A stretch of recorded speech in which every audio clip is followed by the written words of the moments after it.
Dalla puts it up. Oh, LeBron tracked him down and made the rejection. Huge defensive play. 2 seconds to go. We're tied at 89. Irving's picked up by Steph Curry. 6 to shoot. He's at the right point. He stutter steps. He launches at 3. Hey! Nailed it!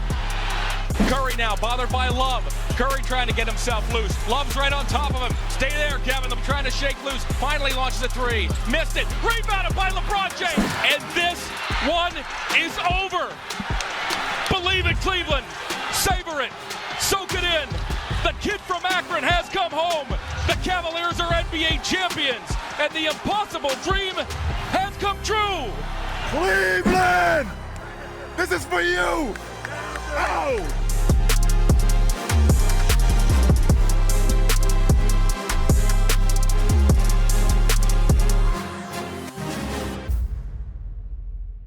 Wonderful, wonderful morning. What a day we have gotten. It is terrific to see so many familiar and happy faces. I'm John Michael, welcoming you to this ribbon-cutting ceremony of this gorgeous 2016 championship commemorative court here at Meet Me Here Plaza. And then we're going to get set to kick off a block party celebrating the championship as well. Game 7. What a Game 7 it was. What an incredible series, and what an iconic moment here for Cleveland sports. It was a 2016 team that not only understood, but embraced how important service to the community is for us here in Northeast Ohio. And that staunch commitment, as you can see before you, continues here today. We have a jam-packed lineup. Let us get right to it as I introduce the CEO of Rock Entertainment Group, Rocket Arena, and the Cleveland Cavaliers. It is Nick Barlage.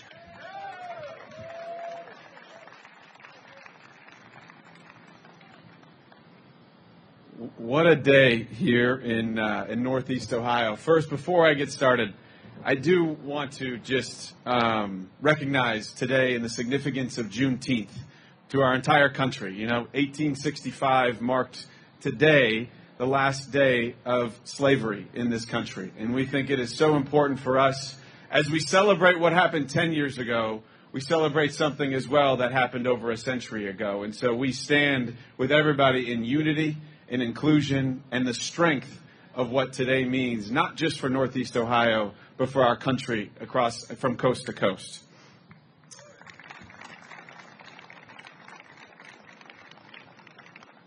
We have a ton of people to thank for being here today. But first, I just want to say that our business at Rock Entertainment Group and the Cleveland Cavaliers and everything that we do in the community is really centered around something very simple. It's centered around creating moments that matter. And there isn't a bigger moment in our franchise history than what happened 10 years ago on this very day. And so as we think about and celebrate this championship, we are in the business, and Grant will talk about this, we are in the business of pursuing many championships every single day with the work that we do. But we think it's so important to harness the power of these memories and these moments to create outcomes for our community, which you see here today in this court and here with Meet Me Here Plaza. As I mentioned, there's so many people to thank. The first, at the very top, how about the Cavs team from 2016?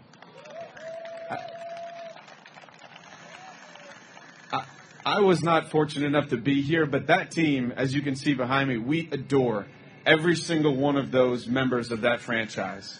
And we think it's so important to honor our past while we look forward to our future. And we think there's so many bright things in front of us. But we wouldn't be standing here today without the sacrifice, the hard work, and the commitment of each of those individuals that represented this great region and this great city throughout that entire year, and for that 4 years of going to the finals back to back to back to back. We cannot forget that run of Cavaliers basketball, because that will be something we look to.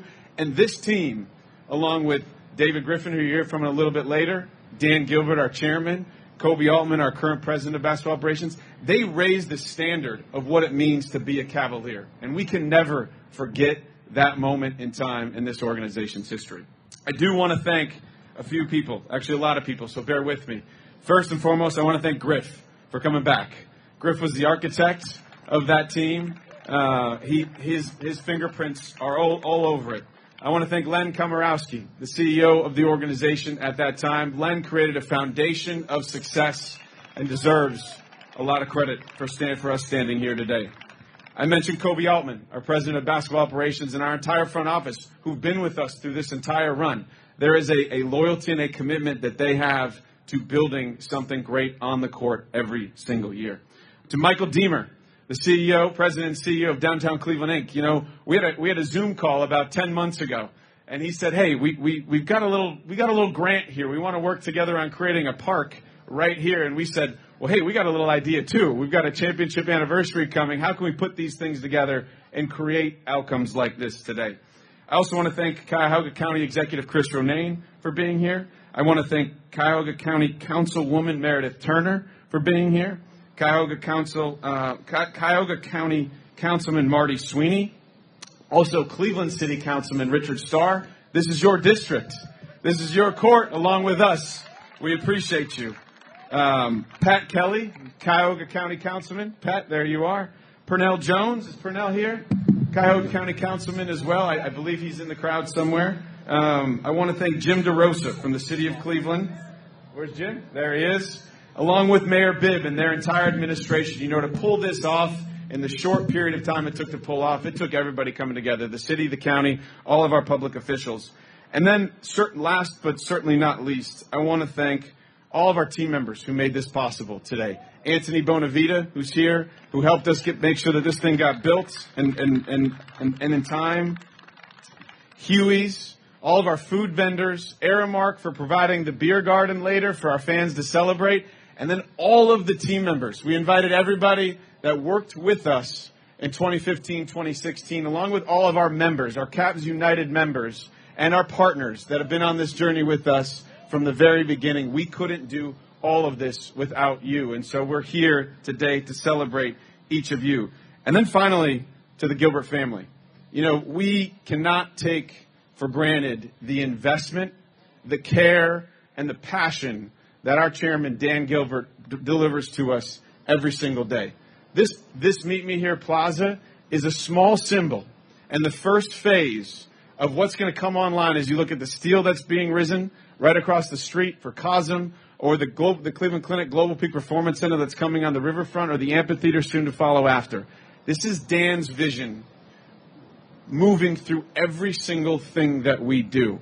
And the care that he has for this community, the compassion that he has for this community, and we're extending that, as you'll hear from Grant here in a second, throughout the entirety of the family. And it is an honor to work with them every single day because they put purpose first, they put community first, and they put care first before anything that they do. And that is a very unique trait that we should never take it for granted, and we should always honor the impact that they're going to have here for decades to come.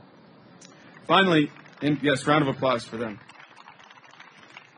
Finally, in closing, as we think about this holiday, Juneteenth, and what it means to our country, but we also think about this anniversary and what it means to this city. This anniversary, this for a long time, over 5 decades, it validated this city that we were back. We were ready to be, and we are, a championship-level city in every way by which we operate and in everything that we do. This Meet Me Here Plaza is a symbol of that will live on for decades to come. We're going to add to this plaza. There's going to be new dimensions of experience. There's going to be new things that we continue to invest in to make sure that this is the first phase of what will become a world-renowned, experientially driven neighborhood right here in downtown Cleveland. Cleveland, this is yours. Cleveland, you deserve this. Thank you so much.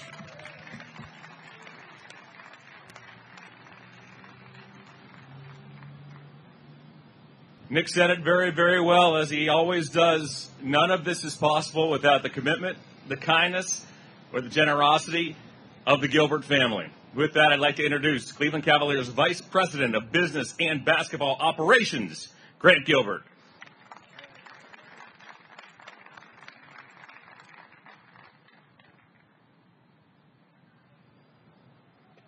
I'm not as polished as Nick and J Mike, so I got some notes I wrote down. I hope that's okay. But this is special for us. You know, I remember obviously coming down to Cleveland as a kid before, spending more and more time down here. This park always felt like it deserves something.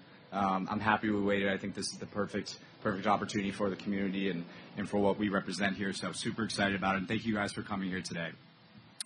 Our family has always believed that Cleveland is one of the greatest cities in this nation. It's a place built on hard work, loyalty, and a deep sense of community. From the moment we became stewards of the Cavaliers, we saw our roles as helping shine a brighter light on the city, telling its story to the world, and investing in making the future even brighter. The spotlight was never brighter than on June 19, 2016. I believe that's 10 years ago from today, if I can recall. The Rock family of companies, which proudly houses Rock Entertainment Group and the Cavaliers, is founded on a set of 17 isms. I learned these when I was about 2 years old. I think they were some of my first words that my dad made me speak. But the first and most important one to me is you'll see it when you believe it. A lot of people say, I'll believe it when I see it. That is not how we operate. We believe that we have to have this belief. And if you have that, you're going to see it. Before the first minute we took stewardship of this franchise, we had already seen it. The picture was clear. Cleveland will be a city of champions. As Nick said, we are obsessed with winning. We truly, truly are, both on the court and in the community. And that obsession shows up in how we invest in this franchise. From investing in our team at the highest level to developing the league's and nation's largest practice facility, the Cleveland Clinic Global Peak Performance Center, say that 5 times fast, to the community investment like this basketball court and park. To us, that's what long-term vision looks like, making decisions today that can create the pathway to win championships and positively impact our community. Just like every Clevelander and Cavaliers fan, I will never forget where I was, the emotions I experienced, and the people I was with when that final buzzer sounded 10 years ago. While none of us will need a reminder of how we felt that day, we're proud to be able to commemorate it in a way that lets all of us and future generations of Cavs fans and Clevelanders create new memories and new moments right here. So thank you guys. I appreciate all of you.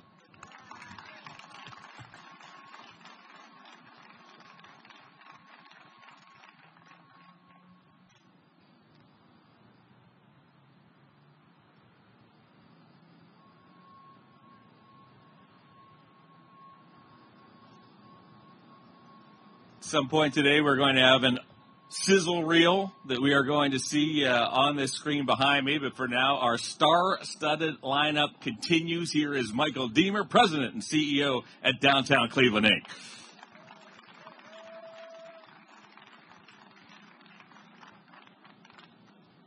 Good morning, and what a privilege to be here with all of you right in the heart of downtown Cleveland to celebrate Juneteenth and the 10-year anniversary of the championship team and to celebrate the ribbon cutting of this beautiful new downtown park.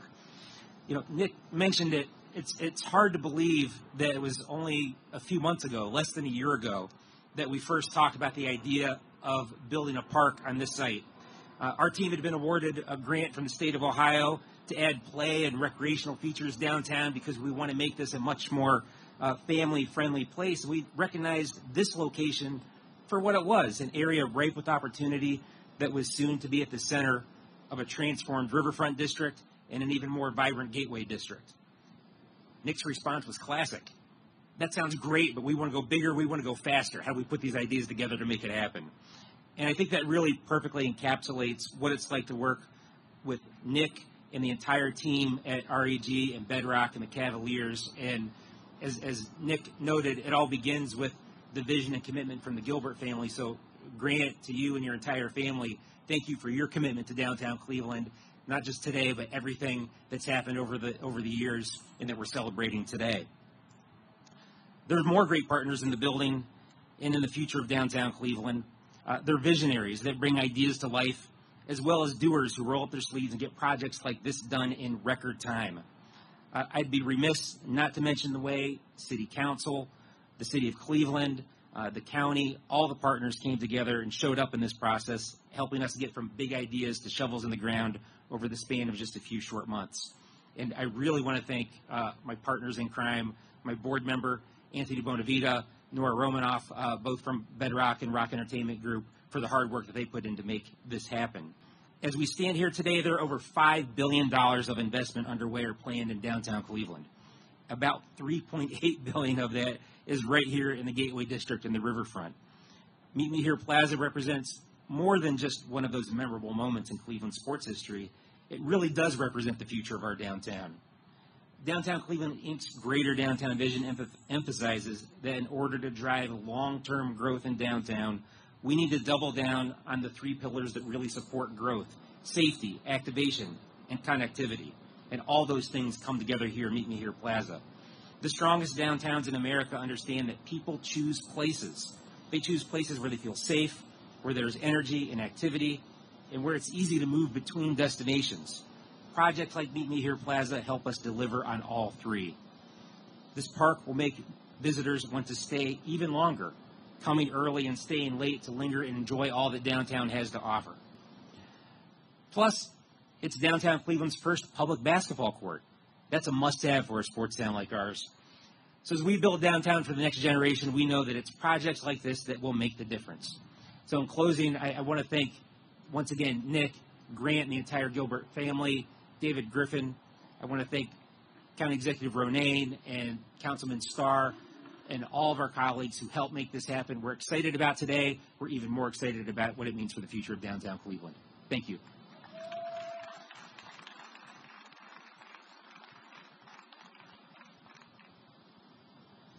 Michael, thank you for your work. Thank you for your words. Up next, Cuyahoga County Executive, Chris Ronayne.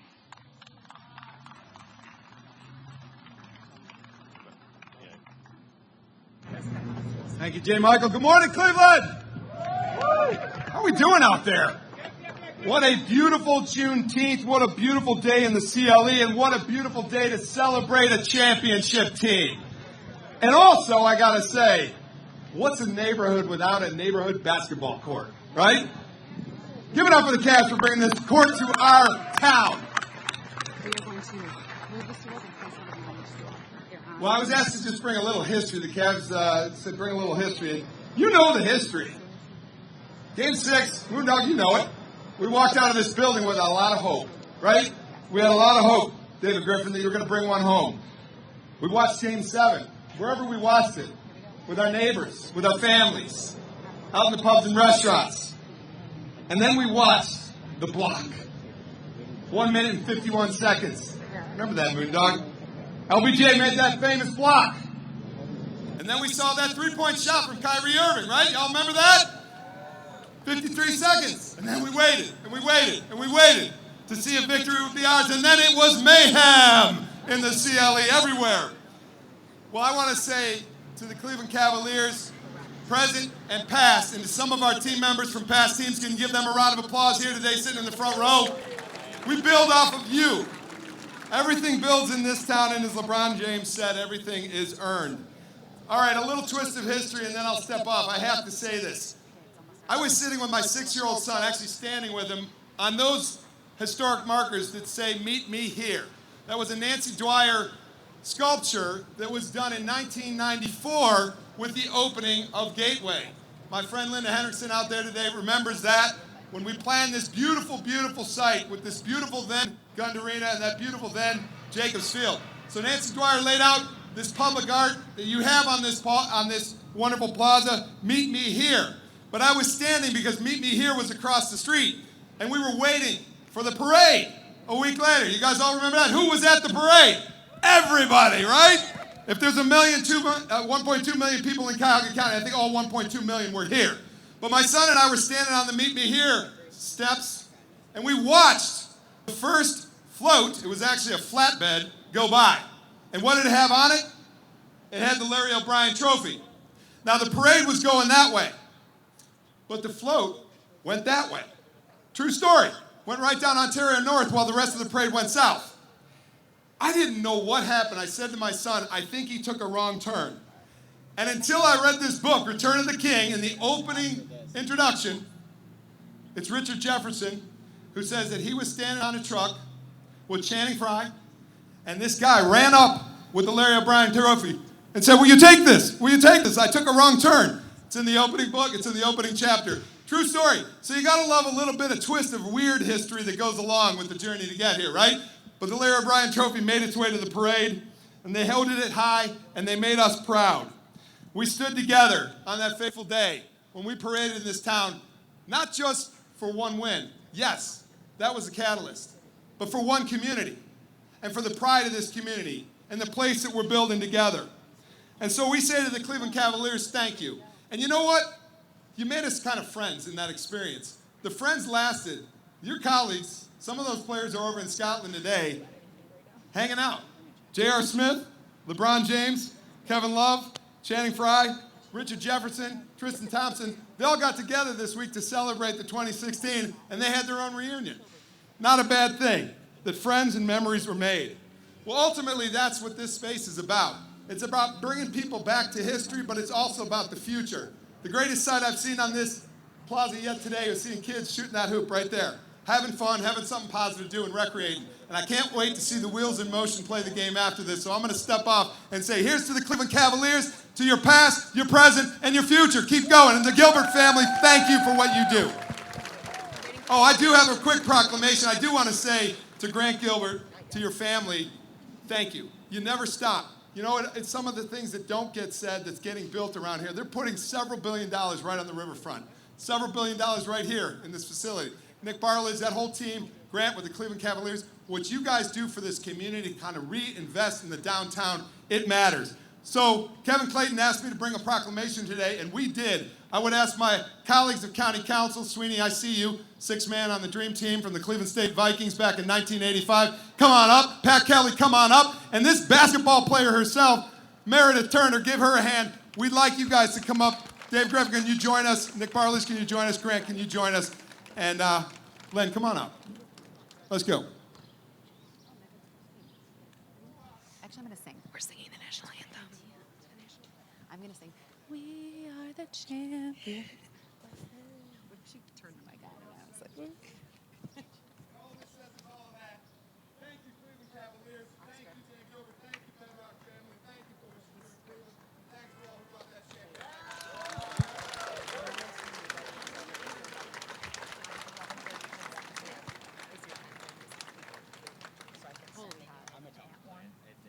okay, they won't close it down.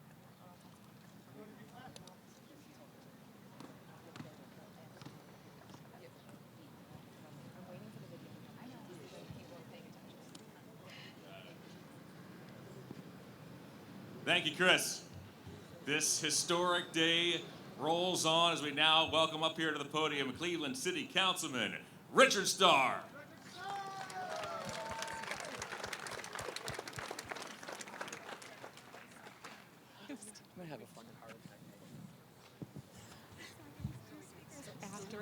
So we're going to have a tall mic, and I had to go after Chris Ronayne. Who did this agenda, Nick? Today is a great day, everybody. Give a round of applause for what we're here for today, right? Come on now. Juneteenth as well. Long before I became an elected official, I did about 14 years serving in the community at the Boys and Girls Club, working with youth. And I will tell you, when you talk about an organization that oftentimes say yes before they ever think about a no, you talking about the Cavaliers. So give the Cavs a round of applause for always dedicating support to the city of Cleveland, to our community, and always willing to give back. And I know that from working closely with them throughout the nonprofit sector and now as an elected official. Thank the Gilbert family for always saying, Cleveland, this is home to their family. So they always say yes and always deliver, even when others don't want to even be here. So thank the Gilbert family for always opening their doors and helping out in the community. Today is much more about than a ribbon cutting today. Today is about investing in people, investing in neighborhoods, and investing in the future of Cleveland. This court represents what is possible when organizations, community leaders, residents, and partners come together around a shared vision. It is a place where young people will learn teamwork, discipline, leadership, and perseverance. It is a place where families will gather, friendships will be built, and memories will be created for years to come. When I look at this court, I don't simply see a basketball court. I see opportunity. I see hope. I see a symbol of what happens when we believe that every neighborhood deserves quality public space and every child deserves a safe place to grow and play. For many young people, basketball is more than a game. It teaches resilience, it teaches accountability, it teaches the importance of working together toward a common goal. The lessons learned on a court like this is often become the foundation for success in the classroom, in careers, and in life. This investment sends a clear message to our residents, especially our young people. You matter, your neighborhood matters, and your future matters. I want to just give a special recognize to the Cleveland Cavaliers, the Gilbert family, Bedrock, the City of Cleveland, Cuyahoga County, Downtown Cleveland Alliance, to making this happen for us in our community. Now, as we approach this 10-year anniversary that we're celebrating today, because it was June 19th, right? 2016, when the Cleveland Cavaliers became the 2016 NBA championship. Now, if you don't know where you was at, I don't know what you was doing, but I was turning up. I was turning up.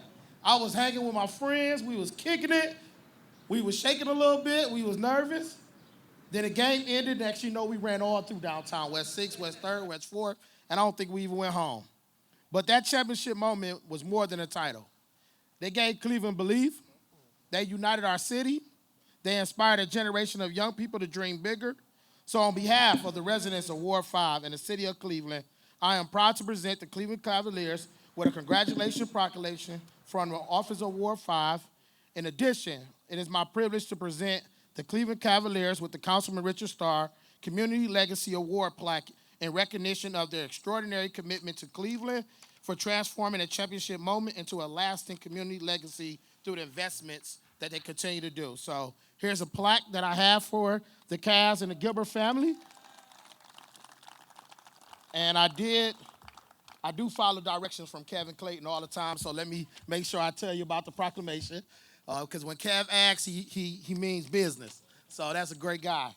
I do have a resolution of congratulations from the Office of Council and City Council, where it really talks about the fact that we had a block shot, how we had to come back from behind 3-1 to become a champion. They talk about the grit that the city has and that championship team has. So I want you to understand that, like you hear from the legend himself, Cleveland, this is for you.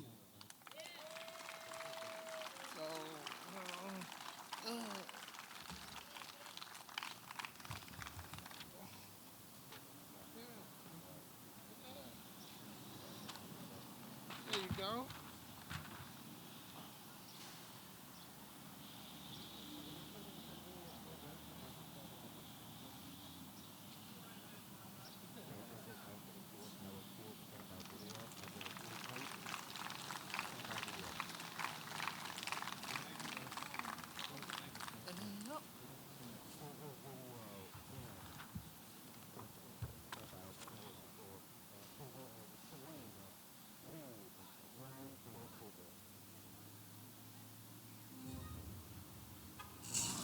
An epic 7-game series begins tonight.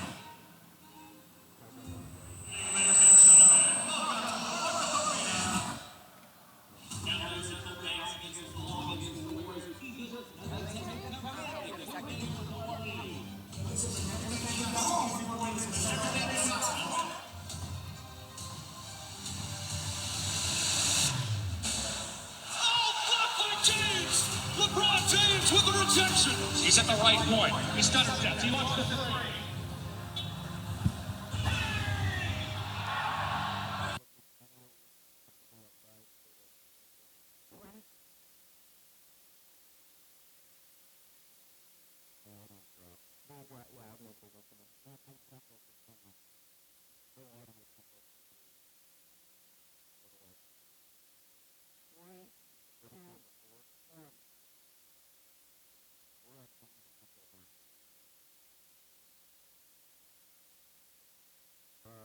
Now to welcome up here the architect of that 15-16 championship team. It is David Griffin.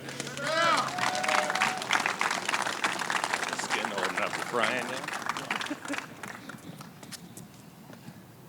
Oh, Griff, I got to tell you, just seeing you back here in this city, the memories, man, the memories. What are the first things you think of when you step back here into this city?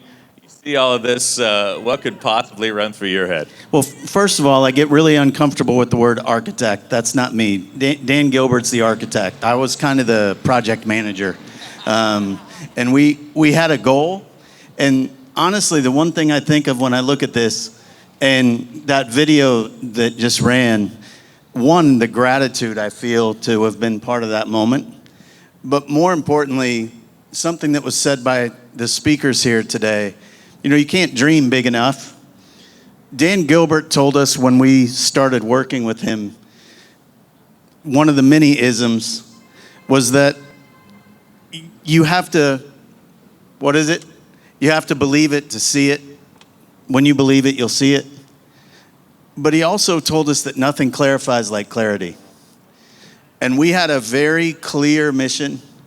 We were about one thing and one thing only. And we're here today because all of these guys cared enough about each other to want to do what it took to win, because all they cared about was that one thing. And I think I'm so grateful to have been part of that. Like I said, I get really uncomfortable with the whole concept of architecting any of that. I was just really blessed to be part of the ride. You touched on it, Griff. What was special? What was so unique about that locker room, about that group of guys that made what seemed to be impossible possible and a reality? Honestly, I think it was because everybody was at the arc of their career where the only thing that was going to mark success was winning. Yeah. There wasn't a lot of me orientation in that group. And LeBron obviously makes everybody better, so he brings out the best of your angels on the court.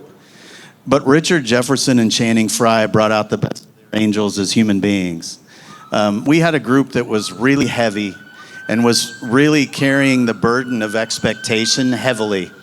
And we didn't have joy about the process. We didn't have joy with what we were doing. And Channing Frye came to this organization. Channing Frye came to this organization and really found a way to rekindle all of that joy by being a conduit along with Richard Jefferson. They were sort of the pillars of that locker room. So what ended up happening, and you can see it now on their Instagram when they're in London, and later they'll be in France celebrating this together. You can see what's happened is little Kevin, which was a little statue kind of thing, a cutout from a Banana Republic ad, I think it was. Little Kevin started bridging that locker room. And once they became about each other and not about the burden or the stress, that's when everything really took off. And we had a fearlessness and a focus that I think was different. You use that word fearlessness, and one of the most unique things about the whole trek, I mean, the playoffs are a marathon, they're not a sprint, but you hearken back to Game 4 in this building, a very winnable Game 4 for our Cavaliers. They drop that game, they go down 3-1. They get on the flight to Golden State, armed with the knowledge that 32 teams had gone down 3-1 in the NBA Finals. All 32 had failed. But you got on that flight, and it's etched in my memory, Griff. There were no long faces. Nobody was down. They were not going out there for a funeral. And in fact, it was almost an authentic confidence, like, we got these guys, right? And it coincided, Griff, with your email that said, we got these guys. Can you take us through the run of what that was like? What made you pen? What made you type the email? And then how it transformed into what we saw on that plane, and then a dominant Game 5 out here, back here for Game 6, taking care of business, and we know what unfolded in Game 7. So we had sort of a delusional confidence, that group. That group and those players will tell you there was never a time they thought they weren't winning the series. Yeah. And because of that single-mindedness and because of that just blind faith, they never wavered. A lot gets talked about this email that went out, and really that was something that happened in the middle of the night in a feeling of just, this is absolutely going to happen. But it was because I could feel them. I could feel what our players believed. Everybody had said for 30 years nobody had ever done this, that, or the other thing. Our guys didn't care. They knew that it was, well, that's fine. History hadn't seen us yet. And because they had that confidence, it was easy for me to feel that way. Ty Lue really was the steward of all of that. You know, when your coach tells all of you that we're going to leave money in the ceiling panels in Oakland, in the locker room, because we're going to come back here and get that money when we win the title, he doesn't say that thinking it's going to be funny. We really put our money in the ceiling. And so when you've got a group of players that have that level of faith and confidence, someone like me that's really just stewarding Dan's money, quite frankly, is in a place where we get to believe. And they made me believe that. Always humble. Yeah, that's worth a round of applause. Always humble. So take us through this. Let's fast forward to Game 7. And we've heard a little bit about it. We've seen a little bit of it today. You all know where you were. You all know how you felt. I want to know how you felt. From the 4:39 mark of the fourth quarter until the 53-second mark of the fourth quarter, that game was tied at 89. Nobody scored in what felt like, 45 minutes, Griff? I mean, that was the longest 3+, 4+ minutes, seemingly, in NBA history. What goes through the general manager's head? Where are you? What are you thinking as that all unfolds? And then Kyrie hits the three, and believe me, it was not anywhere near being over at that 53-second juncture. What goes through your head? How does that, I mean, we've been through so much to get to this point, and then that unfolds. So say it again, it's 4:53. 4:39 mark, the game was tied at 89. It was still tied at 89 with a minute and counting left, leading into Kyrie's three with 53 seconds to go. So Kobe Altman's right here. Kobe Altman was sitting next to me, as was Trent Redden, who's now the general manager with the Clippers. Those guys and I learned how long we could hold our breath from that mark until the block. When he gets the block, we breathe because we have to go, oh my God. It literally was everything in our bodies to stand upright for the point from the block on. At least it was for me. They were young and they were confident. I was terrified. But it was one of those things for me when Kyrie hits the shot. Everybody remembers the shot. He knew beyond a shadow of a doubt he was making that shot. He set that up from the second he touched the ball. He knew where he was shooting it from. Boobie Gibson's sitting here. Boobie made a hell of a lot of threes in the NBA. He knows exactly what that feeling is when you know you're going to make it. Kyrie knew he was making that shot. So we're all sitting there gripping as tight as we can and not breathing, and Kyrie's out there just doing what Kyrie does. And so it was one of those things for me after the fact. You learn, God, it really wasn't as big a deal as I thought it was in terms of was it going to happen, because these moments were ordained. These moments were given to them because they believed it.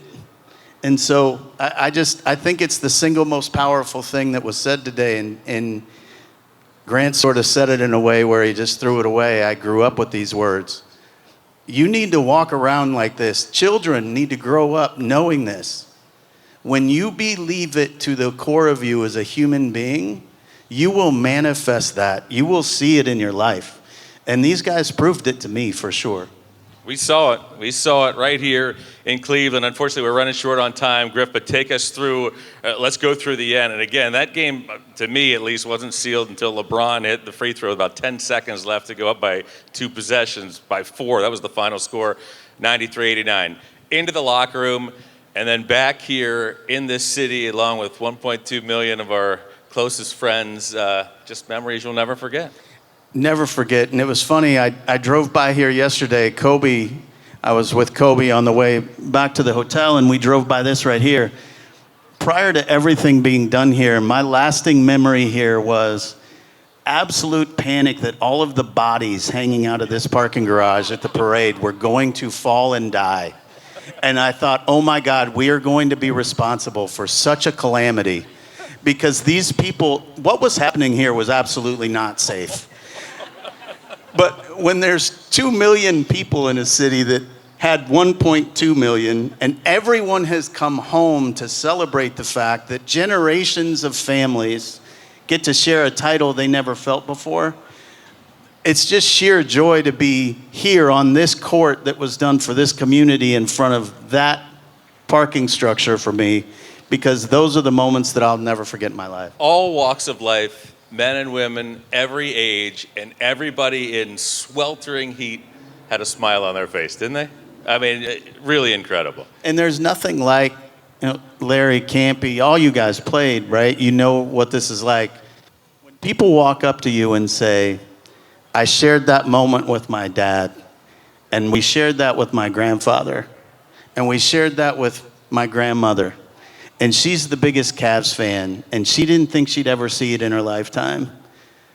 When people tell you those things, you understand the gravity of what's really going on here. It's fun and it's cool, but these moments are life-changing. And so when you start in a place like this and you believe to the core of you that your future can be a bright one, it's borne out in all of those generations of people loving each other. It's awesome. Griff, thanks so much for taking time out of your schedule to celebrate this wonderful, wonderful day with us. David Griffin, everyone. So at this time, we're going to welcome all of our speakers and all those participating in the ribbon cutting to come join us up front for the ceremony, please.